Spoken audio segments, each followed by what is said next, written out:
जैसे गुरुवार के दिन किसी भी स्थिति में बाल नहीं कटाना, द्वादशी के दिन किसी भी स्थिति में तुलसी जी को नहीं छूना। तो जो शास्त्र मर्यादा बनाई गई, अब उसमें हम क्यों नहीं कह सकते? क्योंकि ये ब्रह्म ऋषियों के द्वारा बनाई हुई मर्यादा है। बुधवार को और शुक्रवार को आप बाल कटवा सकते हैं, लेकिन अन्य दिनों में कटवाने से आपके पुण्य क्षय होंगे, आयु नष्ट होती, बुद्धि नष्ट होती। अब अगर आप नहीं मानोगे तो वैसे ही आपके आचरण होते चले जाएंगे, गिरते चले जाओगे। आप आए हो अध्यात्म को पाने के लिए, आप आए हो सुख शांति के लिए, आए हो कि नहीं? अगर हम धर्म से ना चलते हो तो आप हमारे दर्शन करने आओगे क्या? हम भी तो एक मनुष्य हैं, हम भी तो आप जैसे ही हैं। अगर हमारे अंदर अध्यात्म ना हो तो आप क्या सुनने आए हो? तो आप सोचो, उन्हीं ब्रह्म ऋषियों ने ये मर्यादा रखी। तो जो शास्त्रों में लिखा है उस पर हम क्यों नहीं लगाते, उसका हम आचरण करते हैं। जैसे डॉक्टर कहता है कि आपको ये नहीं खाना, ये नहीं खाना, ये नहीं, तो हम उनसे क्यों बोलते हैं क्या?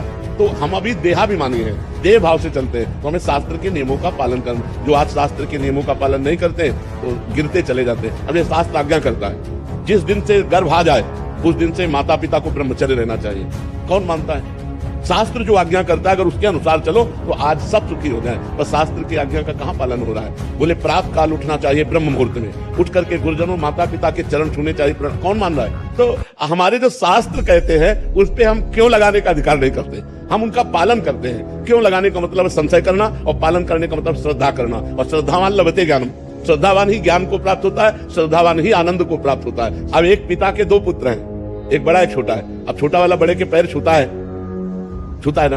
अब ये मर्यादा है, शास्त्र मर्यादा है। तो देखो कितना अच्छा लगता है अगर छोटा वाला आकर के कर दे कि जिस बाप से तुम पैदा उसी बाप से हम पैदा हैं, क्या कमी जो हम तुम्हारे पैर छुए, उदंडता कही जाएगी कि नहीं कही जाएगी? तो ये जो हमारी एक मर्यादा बनी हुई है, जो हमारे शास्त्र आज्ञा बनी हुई है, उसका पालन करने से हमें आनंद मिलता है। और जब हम शास्त्र की आज्ञा का उल्लंघन करते हैं तो अशांति होती है, क्लेश होता है और हम अवनति को प्राप्त होते हैं।